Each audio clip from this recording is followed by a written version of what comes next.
What are your expectations out of COP26? What do you want to see at the end of the 2 weeks here? I want us to come out with an agreement that keeps 1.5 in reach.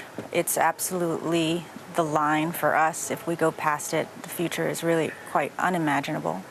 I want to see that we have support and solidarity on particularly adaptation issues. For my country, living with 1.1 is a challenge. Living with 1.5 is going to be very painful, and we're going to need to adapt in transformative ways, and we're going to need support to do that. And so we really need to see, in addition, finance. There's got to be resources for the most vulnerable to do what needs to be done to stay a part of this global community. When you say support, and you're talking essentially now about money, the rich countries had promised to put together a fund of, I think, $100 billion. It's not entirely clear how far they've got with this, but it doesn't sound like they've even got into double figures yet. Does that inspire much trust in you that they're taking this seriously? I'll be really frank. It's a huge disappointment. It's very difficult when you're told that resources are being put in place and to not see that happen. There has been a plan delivered, and there's been a lot of work done to say how we will get there, and we're going to continue working with our partners to make sure that that in fact happens. But we also need to think beyond 2025. What is going to be the finance goal beyond that? And those talks start at this COP, and we need all of our partners to support us to ensure that we're going to address this problem at the scale that is required. You said earlier on this month that you thought the key to progress actually lay not here, but in the G20.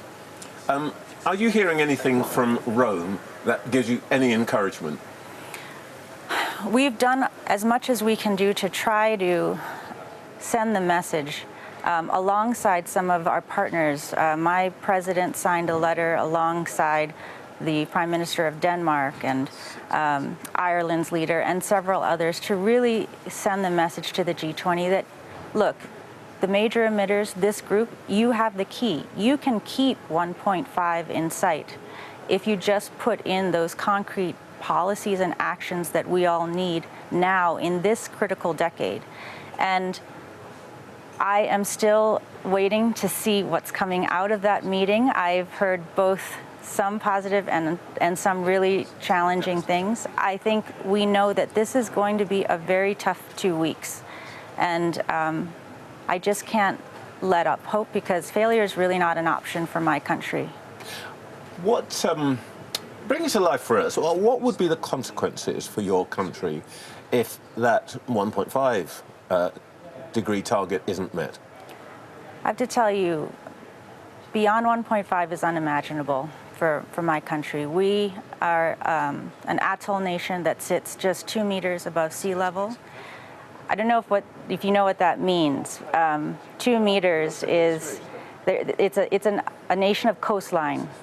We don't even have hills, Trevor. So we're looking at sea level rise of 0.5 meters at 1.5.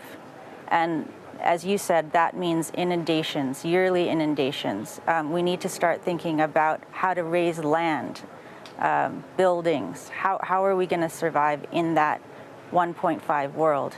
So beyond 1.5, we cannot go. So the situation you're describing, in a way, suggests that if we don't fix this, in 50 years' time, what we now call the Marshall Islands as a state will be history. I can't accept that outcome. That's not acceptable to me. And I don't think it should be acceptable to any person or nation in this world to write off a country. And what I keep telling partners is we're on the front lines. We're on the front of the front lines. We are the most vulnerable.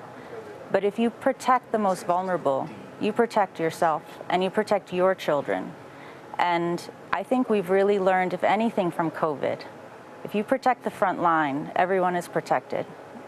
We were speaking briefly before, and I was saying my family comes from Guyana, which is not entirely below sea level, but the most densely inhabited parts of the country lie 20 feet below below sea level. And I'm thinking, as you're speaking, that actually, if it were not for the sea wall, the school that I went to would actually be underwater. Do you think that there is actually, realistically, the possibility of protecting countries like this, or is it just now too late? It can't be too late. And we're working on a national adaptation plan, which we call our survival plan. And we have to have hope for our future. I'm not consigning our future to history. That's not a choice. Our choice is to work and to fight to make sure that we have safety and security for my children and for my children's children. That's going to be a different reality. It's going to be a transformed reality. We see that, but we don't accept that reality means no future. What are you saying to Alok Sharma that success will look like for you in 2 weeks' time? What concretely do you want to see him delivering in 2 weeks' time? We need the COP president to start us out with very high ambition at this COP. We need to have processes that make sure we understand there is a gap. How are we meeting that gap? We're not going to make 1.5 if we're not going to make it at this COP. How can we keep it on the table? That has to be our guiding star. In addition, we need to understand what are we going to do to make sure that we're looking at adaptation. How are we going to help those, the most vulnerable, like my country, to actually live in this present that we're looking at now? And we also need to see the resources that, we're going to have the finance to be able to adapt and secure our future.